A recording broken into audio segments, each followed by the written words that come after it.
हाँ जी बच्चे, लास्ट ना हमने क्लास में एसी सर्किट वाला टॉपिक शुरू किया था और इसमें मैंने ना आपको करंट्स की इंट्रोडक्शन दी थी और आपको मैंने ये बताया था कि जो एसी करंट होता है I equal to I not sine omega t होता है। जो अल्टरनेटिंग करंट है ये टाइम के साथ वेरी करता है और साइन फंक्शन है ना, तो ये टाइम के साथ वेरी करता है।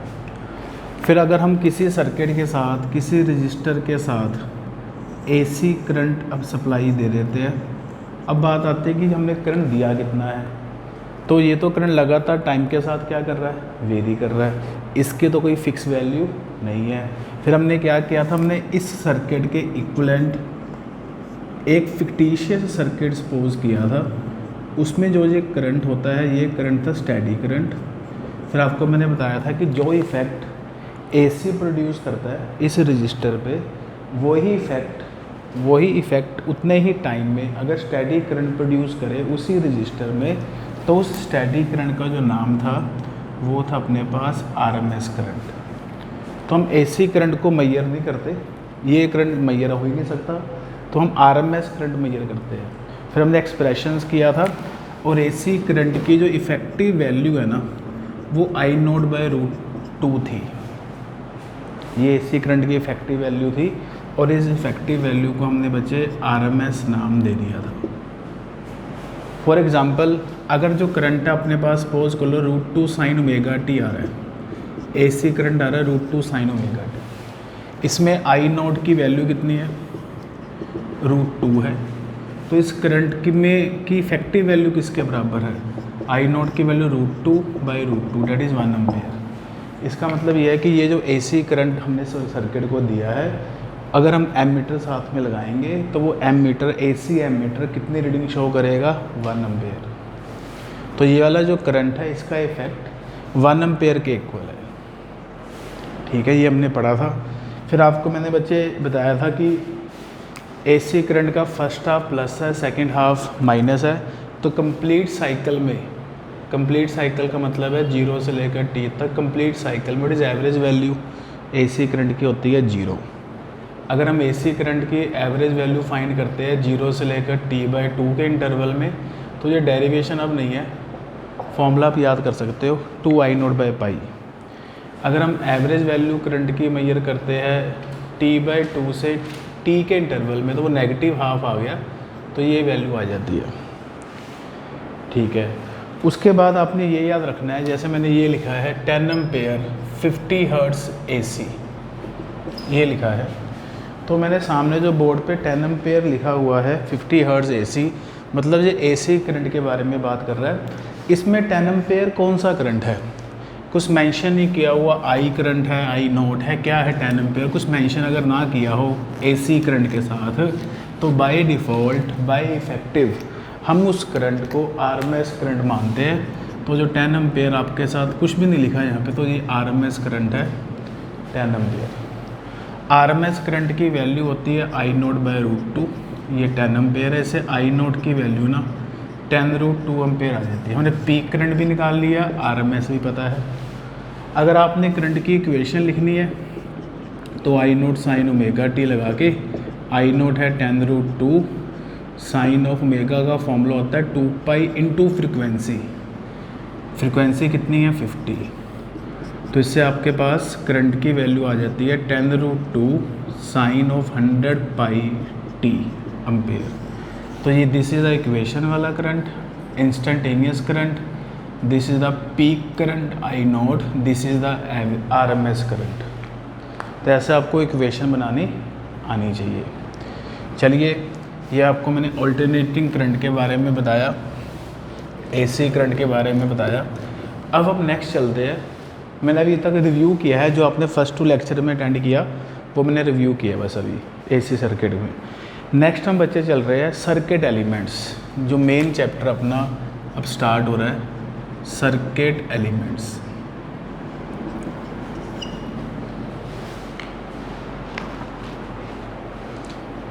हमने ना एसी सप्लाई के साथ ना सर्किट एलिमेंट्स लगाने हैं। हमने एसी सप्लाई के साथ सर्किट एलिमेंट्स लगाने हैं। सर्किट एलिमेंट्स, रजिस्टर लगाएंगे पहले हम एसी सप्लाई के साथ, फिर एल लगाएंगे, इंडक्टर लगाएंगे एसी सप्लाई के साथ, देखेंगे क्या इफ़ेक्ट होता है। फिर हम कैपेसिटर लगाएंगे एसी सप्लाई के साथ, 3 हो गए।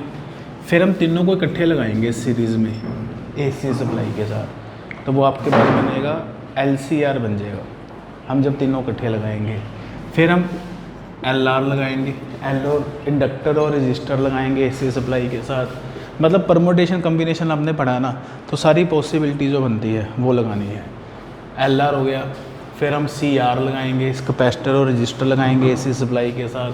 फिर हम L और C इंडक्टर और कैपेसिटर लगाएंगे एसी सप्लाई के साथ। बस फिर चैप्टर ख़त्म। तो यही चैप्टर की समरी है, मैंने आपको इंट्रोड्यूस किया। फिर हमने सिंगल एलिमेंट को एसी सप्लाई के साथ लगाना है और उसकी अपन ने स्टडी करनी है कि वो किस तरह बिहेव करता है। अब काउंट कर सकते हो 1 2 3 4 5 6 7, इसमें अप्रोक्सीमेट 7 एक्सप्रेशन तो इन्हीं के बनेंगे। चैप्टर लेंथ ही है, 7 एक्सप्रेशन तो इन्हीं के बन जाएंगे। फिर आगे इनके सब क्वेश्चन बनेंगे, न्यूमेरिकल्स बनेंगे, तो इसलिए थोड़ा ध्यान से करने वाला काम है। अगर हम समरी बना के करेंगे फिर कोई दिक्कत नहीं है। अगर हम मिक्स करेंगे कि LCR कहाँ से आ गया, तो ये इसी ऑर्डर में अपन ने चलना है। तो हम फर्स्ट फिर अब हेडिंग बनाएंगे, when the resistor are, heading बनाएंगे बच्चे हम, when the resistor are connected across AC supply. Summary बना के करेंगे तो चैप्टर बहुत आसान है। When the resistor are is connected across AC supply, ये फर्स्ट केस आप कर रहे हैं। हमने रजिस्टर R को एसी सप्लाई के साथ लगा दिया। अभी तक आपने जितना पढ़ा है ना वो DC पढ़ा है। फर्स्ट चैप्टर में तो बैटरी थी नहीं, सेकंड इलेक्ट्रिक करंट वाले में भी DC सप्लाई पढ़ी है, थर्ड चैप्टर में भी अपन ने due to DC current magnetic field निकाला है, और EMI के 4A में भी अपन ने DC ही किया है। AC सप्लाई तो अपन इस चैप्टर में दे रहे हैं, और जो हमने AC सप्लाई दी है that is V is equal to V0 sine omega t। तो आप सबने हेडिंग बना ली है, when the resistor R connected across AC supply. तो ये रजिस्टर R है, ये हमने वोल्टेज सप्लाई दे दी, V is equal to V0 sine omega t। ठीक है, तो करंट का जो फॉर्मूला होता है V/R होता है, करंट का फॉर्मूला होता है V/R। इसमें बच्चे एक चीज़ बताना चाहता हूँ मैं आपको, ये वाला जो V है ना, ये है इंस्टेंटेनियस वोल्टेज, क्योंकि ये लगातार टाइम के साथ चेंज कर रही है। ये V0 क्या है, ये V0 है पीक वोल्टेज। तो ये अलग अलग तरह की वोल्टेज होती है, तो एक बात याद रखनी है, जिस तरह की वोल्टेज उसी तरह का करंट होता है। अगर मैं I0 निकालना चाहता हूँ तो मेरे को V0/R करना पड़ेगा। अगर मैं IRMS निकालना चाहता हूँ तो मुझे VRMS/R करना पड़ेगा। जिस टाइप की वोल्टेज है ना उसी टाइप का करंट आएगा। तो अपने पास 3-4 तरह के करंट होते हैं एसी में, instantaneous current, RMS current, peak current, average current. तो अगर आपने एवरेज करंट भी निकालना है ना तो I average equal to V average upon resistor, ये एवरेज करंट आ गया। ठीक है, तो I की वैल्यू मैंने लिखी है V/R। V की ऊपर वैल्यू देखो क्या है, V0 साइन ओमेगा t, ये V की वैल्यू है, V0 साइन ओमेगा t। तो ये बन गया आपके पास। वहाँ से देखो V0/R मैंने किसके इक्वल लिखा है, I0 के इक्वल लिखा है। तो रजिस्टर वाले केस में करंट की इक्वेशन क्या होगी, I equal to I0 sine omega t, where I0 किसके बराबर है, V0/R के, where I0 equal to V0/R। फिर बच्चे ये सोचते हैं कि इसमें नई चीज़ क्या है, V की जगह यहाँ पे I आ गया, V0 की जगह I0 आ गया, वो ठीक है, पुरानी बात ही है सारी। करंट वोल्टेज की जगह अपन ने करंट की इक्वेशन लिख दी, लेकिन कुछ बातें हमने इसमें देखनी है, इसमें समझना है। पहला तो हम इसमें ग्राफ बनाएंगे वोल्टेज का। वोल्टेज में देखो बच्चे साइन ग्राफ बनेगा, तो साइन ग्राफ इस तरह बनता होता है, sine omega t sine graph अपन ने बनाया वोल्टेज वाले में। ठीक है, अब करंट की जो मैंने बच्चे इक्वेशन ड्राइव की है, करंट में भी तो साइन ग्राफ ही बन रहा है। करंट की इक्वेशन क्या आपके पास, I is equal to I0 sine omega t है, तो करंट वाले में भी साइन ग्राफ ही बन रहा है आई, ये साइन ग्राफ हमने करंट वाले में भी बना दिया। वोल्टेज का first half plus second half minus, वही सेम चीज़ करंट। ये अब मैंने ग्राफ क्यों बनाए, मैं आपको ये बताना चाहता हूँ, जिस टाइम पे वोल्टेज बढ़ रही है उसी इंटरवल में करंट भी इंक्रीज़ हो रहा है। जब वोल्टेज कम हो रही है तो करंट भी कम हो रहा है, जब वोल्टेज नेगेटिव जा रही है तो करंट भी नेगेटिव जा रहा है। तो इसका मतलब ये हो गया कि जो करंट है ना वो वोल्टेज को फॉलो कर रहा है, मतलब करंट वोल्टेज के साथ सेम फेज़ में है, करंट वोल्टेज के साथ सेम फेज़ में है। अगर ग्राफ से ना पता चले आपको, आप एंगल देखो, वोल्टेज का एंगल कितना है साइन ओमेगा टी, और करंट का भी एंगल कितना है साइन ओमेगा टी, ये दोनों का एंगल सेम है। अगर हम इक्वेशन बनाए और एंगल सेम आ जाए, it means both are in the same phase. ये बड़ी इंपॉर्टेंट लाइन है और बड़ा आगे काम आएगा। तो लिखेंगे इन the case of register, in the case of register current end voltage both are in the same phase. In the case of resistor, current and voltage both are in the same phase. अगर current और voltage same phase में है तो इनमें what is the phase difference, इनके angles में difference कितना होगा। अगर करंट और वोल्टेज सेम फेज में है तो what is the phase difference between them, zero. ये भी बात याद रखनी है, ये हमें आगे काम आएगी, जब आप LCR पढ़ेंगे ना तब काम आएगी ये। तो रजिस्टर वाले केस में करंट और वोल्टेज में फेज डिफरेंस कितना होता है, जीरो होता है। अब इस फेज डिफरेंस को मैंने ना फेजर डायग्राम से भी ड्रा करना है, फेजर डायग्राम भी हमें बनानी पड़ती है। What is phasor diagram, phasor diagram पहली बात समझेंगे, सब लोग साइड पे पहले नोट करेंगे, इसकी प्रॉपर्टीज़ है। फेजर डायग्राम ना करंट को और वोल्टेज को वेक्टर मानती है। फेजर डायग्राम में हम करंट और वोल्टेज को वेक्टर मानते हैं। वैसे आपको पता है करंट भी स्केलर क्वांटिटी और वोल्टेज भी स्केलर है, बट फेजर डायग्राम बनाने के लिए हम दोनों को वेक्टर मानेंगे। क्यों? क्योंकि मुझे डायरेक्शन के साथ मेंशन करना है। अब इसमें का मतलब ये है कि जिस तरफ वोल्टेज है V0 उसी तरफ करंट बनाना है। सेम फेज़ का मतलब हो गया सेम डायरेक्शन में, तो ये फेज़ बता रहा है। दोनों के एरो सेम डायरेक्शन में बनाने का मतलब क्या है कि जिस तरफ वोल्टेज है उसी तरफ करंट है। अगर वोल्टेज इंक्रीज़ हो रही है, इस ग्राफ में देखो, तो करंट भी इंक्रीज़ हो रहा है। अगर वोल्टेज कम हो रही है तो करंट भी कम हो रहा है, तो सेम फेज़ में है, सेम डायरेक्शन में है। तो ये मैंने सिंपलेस्ट फेजर डायग्राम बनाई है। और ये जो फेजर डायग्राम है ना बच्चे, या तो I0 के साथ बनाओगे, मतलब I0 या IRMS और VRMS होगा, या I एवरेज और V एवरेज होगा। कभी भी इंस्टेंटेनियस करंट नहीं लिखना है यहाँ पे। क्यों नहीं लिखना? क्योंकि इंस्टेंटेनियस करंट की डायरेक्शन तो बार बार बदलती रहती है। मतलब फेजर डायग्राम बनाने के लिए साइड पे आप बात नोट कर लो कि फेजर डायग्राम बनाने के लिए हमने या तो लिखना है पीक करंट पीक वोल्टेज, या आरएमएस करंट आरएमएस वोल्टेज, या एवरेज करंट एवरेज वोल्टेज। हमने इंस्टेंटेनियस करंट और वोल्टेज के नहीं लिखना यहाँ पे। तो ये मैंने आपको रजिस्टर की इंट्रोडक्शन दे दी कि when the register is connected across AC supply. अगर हम इसका ओवरव्यू दें ना, तो इसका ओवरव्यू ये है कि चाहे तुम रजिस्टर को AC के साथ लगाओ, चाहे तुम रजिस्टर को DC के साथ लगाओ, कोई इफेक्ट नहीं होता। सेम इक्वेशन ही बनती है, कोई फ़र्क नहीं होता। रजिस्टर में कोई फ़र्क नहीं है। हम अगला एलिमेंट कर रहे हैं, रजिस्टर का कोई न्यूमेरिकल भी नहीं है ख़ास, सिंपल I0 V0 दिया होगा, R दिया होगा, I0 निकालना है, मुश्किल नहीं है। ये हम ट्राई करोगे तो अब हो जाएगा। इस चैप्टर का एक बेनिफिट और भी है, जब वो आपके पास जो प्रदीप्स की बुक है ना, जैसे उसमें टाइप A है, टाइप A में लिखा है कि when the register connected across AC supply, तो उसमें 5-6 न्यूमेरिकल इसी डायग्राम के इसी टॉपिक के दे रखे हैं। फिर अगला आप पढ़ेंगे इंडक्टर L वाला शुरू कर रहे हैं, तो 5-6 न्यूमेरिकल इंडक्टर के दे रखे हैं। मैंने टॉपिक वाइज न्यूमेरिकल उसमें कवर किए हुए हैं। तो जैसे जैसे आप ये टॉपिक पढ़ोगे आप उसमें से न्यूमेरिकल ट्राई करते रहो, आपको क्लियर होता रहेगा। तो आप अगला केस कर रहे हैं, अगला एलिमेंट क्या है हमने लगाया हुआ है, इंडक्टर L लगाया हुआ है। तो हम हेडिंग बनाएंगे when the inductor L is connected across AC supply, when the inductor L is connected across AC supply, हमने AC सप्लाई के साथ इंडक्टर L कनेक्ट कर दिया।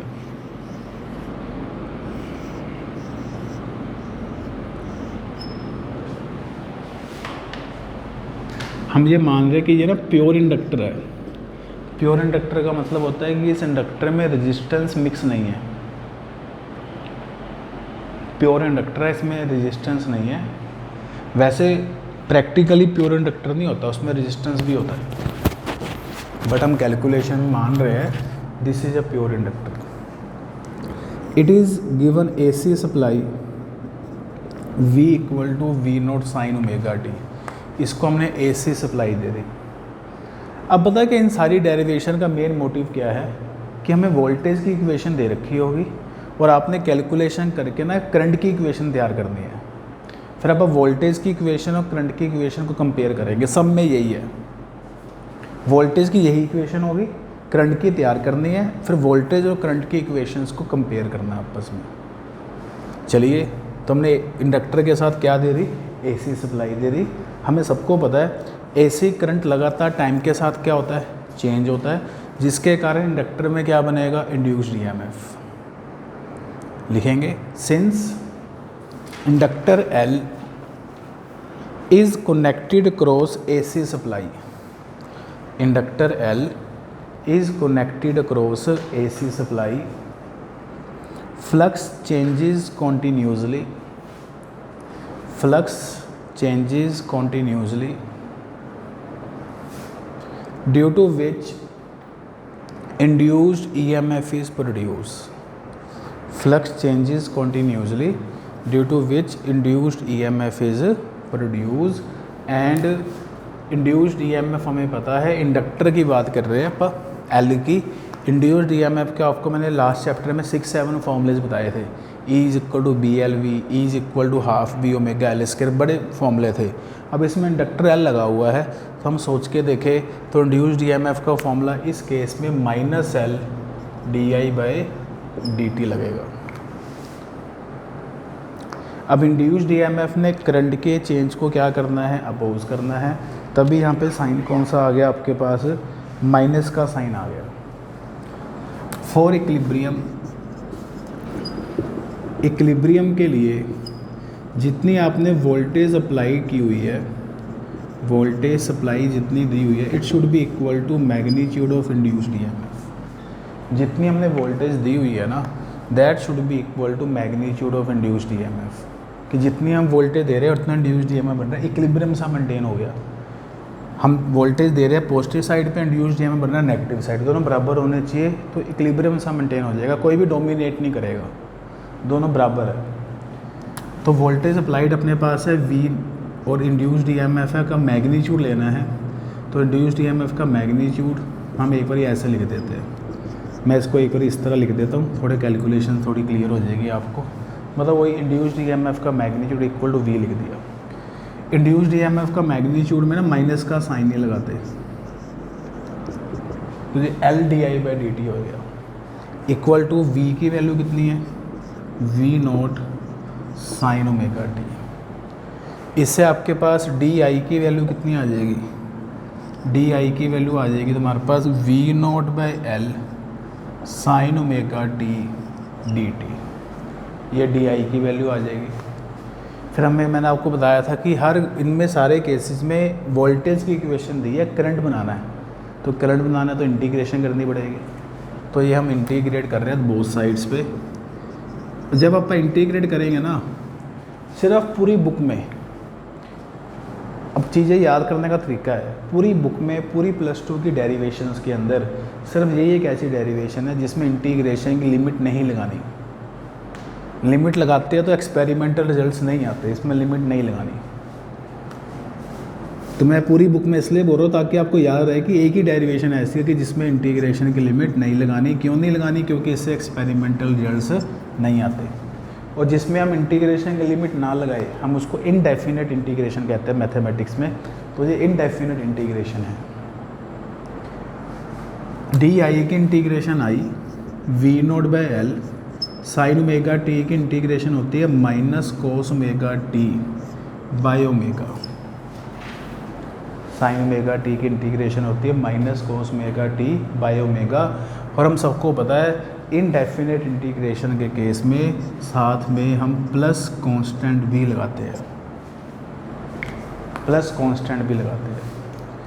फिर हमारा अगला काम होता है कि हम इस कांस्टेंट की वैल्यू ढूंढें कि कांस्टेंट की वैल्यू, जो मेडिकल वाले बच्चों को थोड़ा सा लगेगा ये क्या चीज़ आ गई, तो हमें याद रखना पड़ेगा उनको। अब बात आती है कि इस कांस्टेंट की वैल्यू हम क्या लिखें। अब एक चीज़ बताइए, जो करंट है ये है तो ये अल्टरनेटिंग करंट ही, ये लगातार टाइम के साथ क्या हो रहा है, चेंज हो रहा है। ये वाली जो टर्म है सेकंड टर्म, इसमें भी टी लगा हुआ है, ये भी लगातार टाइम के साथ क्या हो रहा है, चेंज हो रहा है। क्या कांस्टेंट टर्म टाइम के साथ चेंज होती है? नहीं होती। तो कांस्टेंट टर्म टाइम के साथ चेंज नहीं हो रही। कांस्टेंट का मतलब ये है कि वो फिक्स है। तो इस पूरी इक्वेशन को वही वैल्यू सेटिस्फाई करेगी जो टाइम के साथ बार बार क्या हो, चेंज हो। कांस्टेंट तो टाइम के साथ चेंज हो ही नहीं रहा, तो इसलिए इस कांस्टेंट की जो वैल्यू है ना वो 0 होगी, वही वैल्यू इस इक्वेशन को सेटिस्फाई करेगी। मैं आपको एक बड़ी सिंपल सी एग्जांपल बताता हूँ। हमें सबको टाइम के साथ चेंज होना ज़रूरी है। अब इस साल एजुकेशन का अलग सिस्टम है कि सब कुछ ऑनलाइन चल रहा है। कोई बच्चा कहेगा नहीं जी मैंने तो पढ़ना ही ऑफलाइन ही, जैसे हम पहले पढ़ते आ रहे हैं वैसे ही पढ़ना है, वो कांस्टेंट ही हो गया और उसने एक भी ऑनलाइन क्लास अटेंड नहीं की, तो जो नेक्स्ट मंथ में जो एग्ज़ाम आपके होने हैं उसमें उसके नंबर कितने आएंगे, 0 ही आएंगे। कांस्टेंट टर्म को भी टाइम के साथ चेंज होना चाहिए तभी वो सेटिस्फाई करेगी, बट वो होती ही नहीं है। तो इस पूरी इक्वेशन को कांस्टेंट की 0 वैल्यू सेटिस्फाई करेगी। तो हम ये लिखेंगे, since in this equation all the terms change with time, since in this equation all the terms change with time but constant cannot, therefore constant should be equal to 0, therefore constant should be equal to 0, only that value satisfy the equation, only that value satisfy the equation, क्योंकि सब कुछ समय के साथ बदल रहा है, constant term नहीं बदल रही, तो उसकी वैल्यू ख़त्म ही हो जाएगी, 0 हो जाएगी। तो आपके पास अब करंट जो I है उसकी इक्वेशन क्या बनेगी, अब I इक्वल टू आपके पास बन गया V0/L bracket minus cos omega T by omega, ये बन गया। कांस्टेंट तो ख़त्म हो गया ना, उसकी वैल्यू 0 हो गई। कई बार बच्चे वो कांस्टेंट लगाना भूल जाता है, मेडिकल वाले, उनको पता ही नहीं कांस्टेंट कोई चीज़ लगती है इंटीग्रेशन के अंदर, और लास्ट में आंसर यही आ जाता है। तो बाई चांस ठीक हो जाता है, लेकिन कॉन्सेप्चुअली हमें कांस्टेंट लगाना पड़ता है और बाद में बताना पड़ता है कि इसकी वैल्यू 0 क्यों आई है। ठीक है जी, अब हम इसको थोड़ा सा सोल्व करेंगे। देखो हमारे पास ना वोल्टेज की इक्वेशन साइन की टर्म्स में है, तो आपने इस कोस को भी ना साइन में ही कन्वर्ट करो। तो अगर मैं इस कोस को साइन में कन्वर्ट करता हूँ तो मैं इसको ऐसे लिखूँगा, sine of π/2 minus omega t. ठीक है, π/2 माइनस थीटा होता है कोस थीटा का फॉर्मूला, तो कोस ओमेगा टी की वैल्यू बनेगी sine of π/2 minus omega t. अब जो ब्रैकेट के बाहर माइनस लगा है ना, इसको इधर ले जाओ, अंदर ले जाओ। तो अगर हम इसको माइनस को ब्रैकेट के अंदर ले जाएंगे तो ये बन जाएगा V0/ωL sine of minus π/2 plus omega t. Sine change हो जाएगा ना, क्योंकि आपको पता है sine of minus theta equal to minus sine theta होता है, तो बार वाला माइनस अंदर जाके एंगल सारे माइनस कर देता है।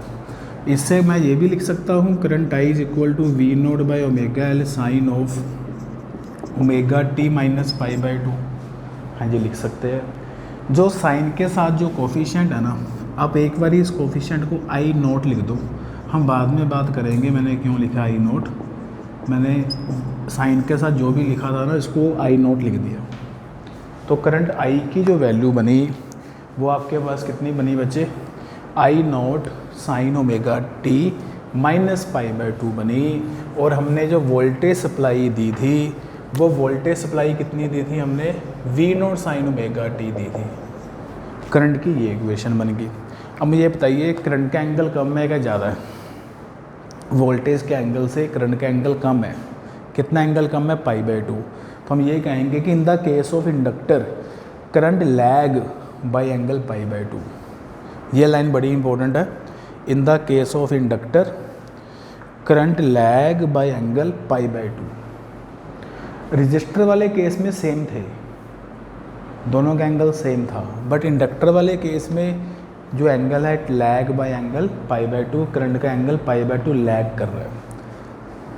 तो अगर करंट का एंगल π/2 लैग कर रहा है तो what is the phase difference π/2। Register वाले केस में फेज डिफरेंस 0 था करंट और वोल्टेज में, और अब वाले केस में फेज डिफरेंस कितना आ गया, π/2 आ गया। अब हम ग्राफ बनाएंगे।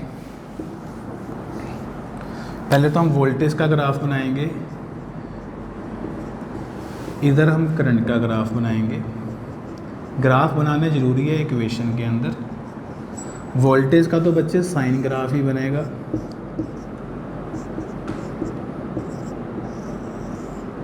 ठीक है, बस साइन ग्राफ बन गया जो हमने पहले बनाया था। अब करंट का जो ग्राफ है वो पूरी तरह साइन नहीं है ना, एंगल के अंदर -π/2 भी आ रहा है। तो अगर एंगल के अंदर -π/2 वगैरह कुछ आ जाए, एक्स्ट्रा आ जाए, तो ग्राफ बनाने का तरीका है कि आप टी को ना 0 पुट करके लो एक बारी। 0 टाइम पे देखो ग्राफ शुरू कहाँ से होगा। टी को 0 पुट करूँ अगर मैं, तो करंट की जो वैल्यू बनती है आपके पास वो I0 sign of omega into 0 -π/2 बनती है। करंट की वैल्यू बनती है I0 साइन ऑफ -π/2, माइनस बाहर आ जाता है तो -I0 sign of π/2 that is -I0। तो 0 टाइम पे करंट वाला ग्राफ शुरू कहाँ से होगा, -I0 से शुरू होगा। तो ऊपर वाली साइड तो होती है +I0 और नीचे वाली साइड होती है -I0। ये करंट I है, तो इसका ग्राफ -I0 से शुरू करना है। तो this is the shape of the graph. Current का जो ग्राफ है हमने -I0 से शुरू करना है, तो this is the shape of the graph. वैसे भी अगर आप सोचे तो ये है तो ये कोस वाला ग्राफ ही है ना, कोस वाला ग्राफ माइनस के साथ है तो नेगेटिव साइड से शुरू होगा। ये मैथ वाले बच्चों को तो पता ही है, मेडिकल बच्चों के लिए मैंने ये कैलकुलेशन थोड़ी सी करके बताया है। तो ये ग्राफ बना दिया। उसके बाद हमें ना बनानी पड़ती है फेजर डायग्राम। अब फेजर डायग्राम में ग्राफ बनाने के बाद फेजर डायग्राम भी बनानी है। कौन लैग कर रहा है, करंट लैग कर रहा है कितने एंगल से, π/2 एंगल से। तो इस तरफ तो मैं बनाऊंगा वोल्टेज V0। करंट लैग कर रहा है तो करंट को नीचे की तरफ बनाना है I0। करंट कितने एंगल पे लैग कर रहा है, π/2 एंगल पे, मतलब 90 डिग्री पे लैग कर रहा है। मतलब वोल्टेज देखो इसका मतलब क्या है, वोल्टेज अभी 0 है, करंट माइनस साइड पे है। वोल्टेज अब पॉजिटिव हो रही है तब जाके करंट 0 हो रहा है। तो मतलब तुम ये समझो कि एक नंबर लाइन है, ये 0 है, ये नेगेटिव साइड है, ये पॉजिटिव साइड है, वोल्टेज अभी 0 पे ही है। तो जो करंट है ना वो अभी नेगेटिव साइड पे बैठा है 0 टाइम पे। वोल्टेज अब 0 से कहाँ पहुँच गई, पॉजिटिव पे पहुँच गई। वोल्टेज ग्राफ को देखो, वोल्टेज 0 से कहाँ पहुँच गई, पॉजिटिव पे पहुँची है। तो उस वक्त करंट अभी कहाँ पहुँचा है, नेगेटिव साइड से 0 पे पहुँचा है। तो ऐसे नंबर लाइन पे अगर हम समझें इसको, तो वोल्टेज हमेशा आगे है, वोल्टेज हमेशा आगे चल रही है करंट से, ठीक है। वोल्टेज अभी 0 पे है तो करंट अभी नेगेटिव है, वोल्टेज और आगे जा रही है तो करंट अब 0 पे आया, वोल्टेज अब वापस इधर आ रही है तो करंट अभी पॉजिटिव पे ही पहुंचा। तो एक तरह का जैसा होता है ना SHM जो होता है, सिंपल हार्मोनिक मोशन, वैसा होता है ये। Alternating current is SHM। जिस तरह SHM में ऑसिलेशन होती है ना, वैसे ही है करंट वाली ऑसिलेशन ब्लैक कर रही है कितने एंगल से, π/2 एंगल से। तो ये आपको मैंने डेरिवेशन करवाई है, इस डेरिवेशन का आप क्वेश्चन लिख लो जो एग्ज़ाम में बन सकता है। Prove that in the case of inductor, prove that in the case of inductor current lag by angle π/2। In the case of inductor current lag by angle π/2। ठीक है, थैंक यू।